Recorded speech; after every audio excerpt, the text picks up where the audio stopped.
नमस्कार दोस्तों, स्वागत है आपका अपना ऑफिशियल यूट्यूब चैनल उत्तम ग्लोबल एजुकेशन में। दोस्तों आज हम लोग मॉडर्न हिस्ट्री स्टार्ट कर रहे हैं और मॉडर्न हिस्ट्री में आज हम लोग पढ़ेंगे भारत में यूरोपीय कंपनी का आगमन। तो चलिए बिना देर किए करते हैं वीडियो को शुरुआत। और दोस्तों अगर चैनल पर नए हैं तो चैनल को कर दीजिएगा लाइक एंड सब्सक्राइब। बात करते हैं भारत में यूरोपीय कंपनी का। तो देखो बाबू, सबसे यूरोपीय कंपनी जो सबसे पहला कंपनी यहाँ पर भारत में जो आती है वो पुर्तगाल ईस्ट इंडिया कंपनी आती है।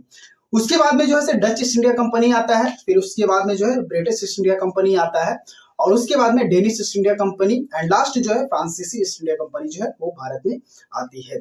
हम लोग एक एक करके इन लोगों के सारे के डिटेल से जानकारी लेंगे। पुर्तगाल ईस्ट इंडिया कंपनी के बारे में डिटेल से पढ़ेंगे, डच ईस्ट इंडिया कंपनी के बारे में डिटेल से पढ़ेंगे, ब्रिटिश ईस्ट इंडिया कंपनी के बारे में भी डिटेल से पढ़ेंगे, डेनिश ईस्ट इंडिया कंपनी के बारे में भी डिटेल से पढ़ेंगे और फ्रांसीसी इंडिया कंपनी के बारे में डिटेल से पढ़ेंगे। तो आज जो हमारा मेन टॉपिक है, आज का जो हमारा मेन स्पेशल क्लास जो होने वाला है वो होने वाला है पुर्तगाल ईस्ट इंडिया कंपनी पर। तो बात करते हैं पुर्तगाल ईस्ट इंडिया कंपनी की। तो पुर्तगाल का जो सबसे पहला व्यापारी था वो भारत आता है और उस व्यापारी का नाम होता है वास्को डी गामा। हाँ, आप नाम ये जरूर सुने होंगे, क्या? Vasco D gamma. जैसे आप पीछे देख रहे हैं यही है वास्को डी गामा। ये जो आता है सन 1498 ईस्वी में, 1498 में जो है ये भारत आता है। अब वास्को डी गामा नाम सुन करके तो आपका दिमाग में वही चल रहा होगा जो आप बचपन से सुनते आ रहे हैं कि वही जो भारत का खोज किया। जी हाँ दोस्तों, ये भारत का खोज करने वाला व्यक्ति नहीं है, ये ससुरा भारत का खोज नहीं किया। देखो इससे भी पहले जब यहाँ पे 1498 में भारत पहुंचा तो इससे भी पहले यहाँ शासक हुआ करते थे, तो ये भारत का खोज किया नहीं, बल्कि ये जो है समुद्री मार्ग का खोज करने वाला व्यक्ति है। कि अगर पुर्तगाल एक जगह में पुर्तगाल है, एक जगह में भारत है, तो पुर्तगाल से भारत में व्यापार कैसे किया जाए इस मार्ग का ये खोज किया। और वो समुद्र के रास्ता से ये आया था बंदा, समुद्री मार्ग का ये इसने खोज किया।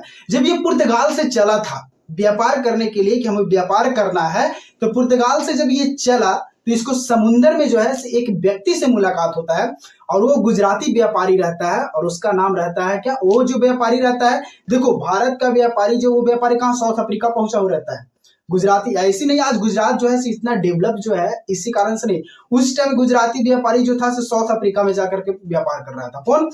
अब्दुल मजीद। तो अब्दुल मजीद को जो है इसका मुलाकात होता है साउथ अफ्रीका में। साउथ अफ्रीका में मुलाकात होता है तो वो वहां से जो है इसको पूछता है रास्ता कहाँ भारत आने का। कौन? Vasco D gamma. किससे? अब्दुल मजीद से। तो आप यहाँ पर मैं से 3 से 4 फैक्ट्स आपको बताया क्या कि वास्को डी गामा भारत कब आया, तो 1498 में आया। आप ये बात को याद रखना। तो पहला पुर्तगाली व्यापारी जो था वो कौन था? तो वास्को डी गामा था। इसको समुद्र में जो किससे मुलाकात हुआ, वास्को डी गामा को समुद्र में किस व्यापारी से मुलाकात हुआ था? तो वो था अब्दुल मजीद। अब्दुल मजीद किससे इसका क्या होता है? मुलाकात होता है, वही गुजराती व्यापारी होता है। अब्दुल मजीद जो है इसको रास्ता बताता है, कहाँ का? भारत का। वही जो है रास्ता बता देता है केरल का। जब भारत में कहां पहुंचता है सबसे पहले जो है वास्को डी गामा केरल के कालीकट में ये आता है। कौन? वास्को डी गामा जो है भारत में वो भी केरल के कालीकट में पहुंचता है और केरल का तत्कालीन शासक वहां पर जमोरिन था। जमोरिन जो थे वो वहां के केरल का तत्कालीन शासक थे। पूरा कोट पैंट झाड़ करके आता है, टाई बेल्ट लगा करके आता है। कौन? Vasco D gamma. तो जैसे ही देखता है तो कह रहे अरे तो गोरखा आ गया रे भाई, तो गोरखा को स्वागत किया जाए। तो भरपूर स्वागत किया जाता है किसके द्वारा? जमोरिन के द्वारा। और ये बंदा जो था ये इसका थॉट तक क्या चीज था कि वहां जाकर के हम चाय पकौड़ा खाने नहीं आए हैं, हम व्यापार की बात करने आए हैं।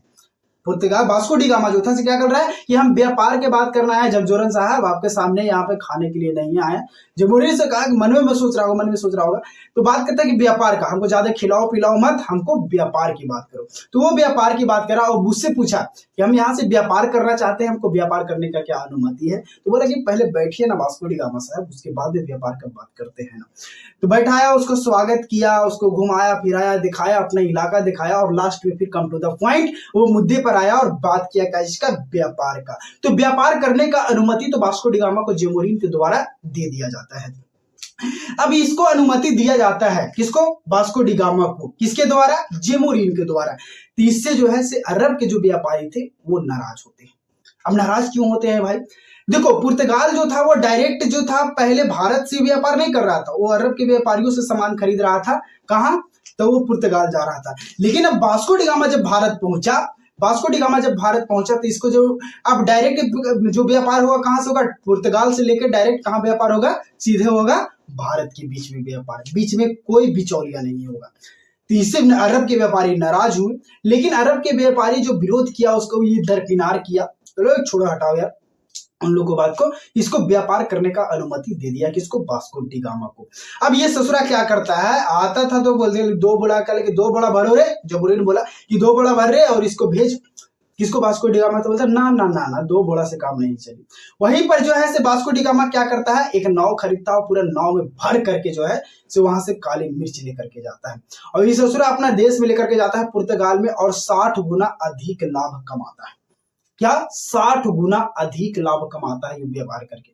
व्यापारी माइंडसेट के था, बिजनेसमैन था, जाकर के वहां बिजनेस किया, 60 गुना अधिक लाभ कमाया वहां पर जाकर के। इसी को देखते हुए जैसे 1500 ईस्वी में 1498 में वास्को डी गामा आया, तो फिर पुर्तगाली का दूसरा व्यापारी, अब ये सब फैक्ट्स ध्यान में रखना ठीक है, कि पुर्तगाली का दूसरा व्यापारी जो है से पेड्रो अल्ब्रेज कैब्राल, पूरा नाम कैब्राल, आप पूरा इसका कैब्राल से याद रख सकते हो, लेकिन इसका पूरा नाम जो है पेड्रो अल्ब्रेज कैब्राल नामक व्यक्ति जो है 1500 ईस्वी में जो है वो भारत आता है।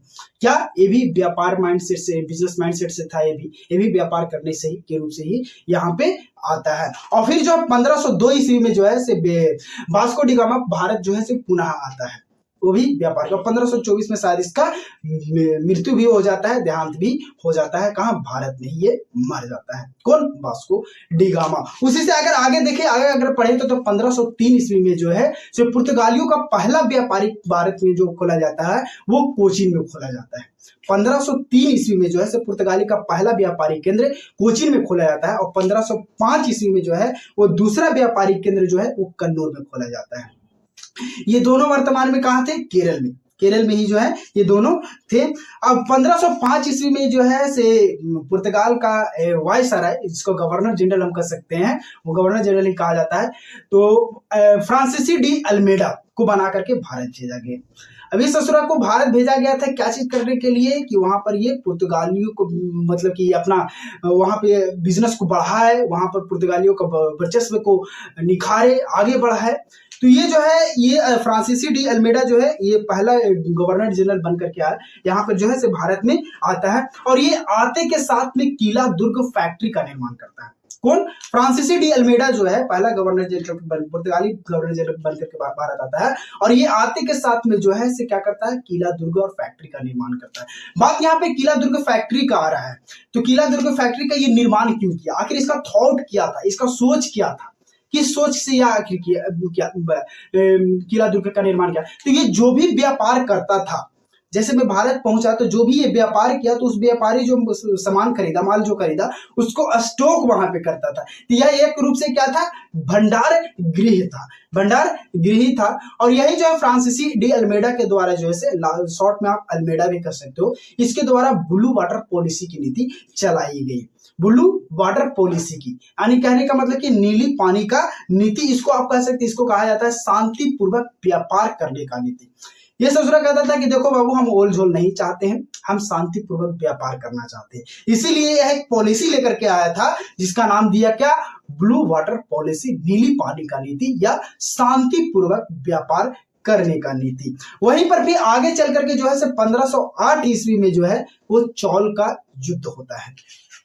चौल का युद्ध होता है, चौल का युद्ध जो होता है वो दो गुट में बढ़ जाता है। एक तरफ जो हो जाता है वो फ्रांसिसी डी अल्मेडा हो जाता है, और एक तरफ से हो जाते हैं ये नौसेना बेड़ा के लेकर के जो है से युद्ध होता है। बीच समुद्र में मार्ग में कोई छेक लिया और वहीं पे सामान लेकर के जा रहा है, इसी कारण से जो है ये युद्ध किया जाता है। चौल का युद्ध जो है नौसेना बेड़ा को लेकर के ये युद्ध होता है। तो एक साइड में जो होते हैं वो कौन होता है, वो अल्मेडा होता है, और एक साइड में जो मुस्लिम राज्य जो है, तुर्की हो गया, मिस्र हो गया और गुजरात, ये तीनों मिलकर तीनों एक त्रिगुट बनाते हैं, और ये तीनों मिलकर के जो है से किससे युद्ध करते हैं, फ्रांसिसी डी अल्मेडा से। कब युद्ध करते हैं, तो पहला जो चौल का युद्ध हुआ दोस्तों वो हुआ 1508 ईस्वी में। किसके साथ किया गया, एक तरफ फ्रांसिसी डी अल्मेडा, पुर्तगाल गवर्नर जनरल फ्रांसिसी डी अल्मेडा, और दूसरी तरफ में जो था वो कौन थे, त्रिगुट बना हुआ था, और कौन किसका बना हुआ था, तो तुर्की और मिस्र गुजरात का। तो ये जो पहला चौल का युद्ध लड़ा गया, इसमें जो है से बहुत मारा गया, किसको, फ्रांसिसी डी अल्मेडा को मार मार के कचूमर बना दिया गया दोस्तों, एकदम लहू लुहान कर दिया गया। जिसको फ्रांसीसी डी अल्मेडा को। लेकिन फ्रांसीसी डी अल्मेडा चुप रहने वाला कहाँ था। पुनः जो है 1509 ईस्वी में चौल का युद्ध प्रारंभ हुआ। एक साल बाद जो है 1509 ईस्वी में दोबारा चौल का युद्ध होता है और अबर जो आता है फ्रांसीसी डी अल्मेडा पूरा तैयार होकर के आता है और इतना कचुम्बर उड़ाता है इन लोग का, तीनों का इतना मार मारता है, इतना मार मारता है कि इन लोग हाय हाय करने लगता है। अब ये सारा चीज खेला जो है देखते रहता है पुर्तगाल का सरकार देखते रहता है। ये ससुरा को हम भेजे थे वहां पर किस साम्राज्य को विस्तार करेगा, ये तो भीड़ गया क्या चीज में, युद्ध करने में। कौन, फ्रांसीसी डी अल्मेडा। इसी को जो है उसको वहीं पे 1509 ईस्वी में जो है पुर्तगाल पुनः वापस बुला लिया जाता है और दूसरा जो है वायसराय के रूप में भेजा जाता है अल्फांसो द अल्बुकर्क को। अल्बुकर्क का आप शॉर्ट में याद रख सकते हैं, इसका पूरा नाम है अल्फांसो द अल्बुकर्क। तो दूसरा वायसराय कौन आता है, अल्फांसो द अल्बुकर्क। पुर्तगाली जो दूसरा वायसराय, पुर्तगाली गवर्नर जो दूसरा आया बन करके, वो कौन आया, अल्फांसो द अल्बुकर्क। ये आते ही क्या करता है, ये आते के साथ में विवाह का नीति चलाता है।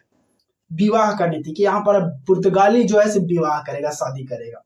ये बुढ़ा था, साला सठिया गया था बुढ़ौती में, कि ये आते के साथ में विवाह का नीति चलाया। विवाह का नीति में क्या होता था कि जो पुर्तगाल के होंगे वो पुरुष होंगे और भारत की महिला होगी। भारत की महिलाओं को साथ में जो है पुर्तगाल के पुरुषों शादी करेंगे। ये ना कि अगर पुर्तगाल के भी लेडीज हो, औरतें हो, यहाँ के जेंट्स हो, भारत के जेंट्स हो, तो नहीं। इसका नीति जो विवाह का नीति चलाया गया कि महिला जो होगी वो भारत की होगी और जो पुरुषों जो होंगे वो कहाँ के होंगे, पुर्तगाल के होंगे। ये विवाह की नीति लेकर के चला था हम लोग, ये सठिया गया था। तो बात यहाँ पर आता है तो महिला जो है तो भारत में, इसका मेन कारण क्या था कि जो भारत में जो है पुर्तगालियों की संख्या जो बढ़ाया जाए। इसको पुर्तगाल का अल्फांसो द अल्बुकर्क को जो है सिर्फ पुर्तगालियों का वास्तविक संस्थापक जो भी कहा जाता है, ईसाइयों को वास्तविक संस्थापक भी इसे कहा जाता है। इसने जो है राजधानी को अपना परिवर्तन किया और ये अपना राजधानी कोचीन को बनाया। गोवा में अपना सांस्कृतिक केंद्र भी यह बनाया था और 1511 ईस्वी में जो है इसने मलक्का पर कब्जा किया और 1515 में आरस की खाड़ी को भी इसने जीता था। उसी तरह से जैसे आगे चल करके जैसे एक मजबूत गवर्नर के रूप में जो भारत आता है, पुर्तगाल गवर्नर नीनो डी कुन्हा। आप नाम याद रखना, जो मैंने आपको गवर्नर का नाम बताया ये सारा आपको काम आएंगे दोस्तों।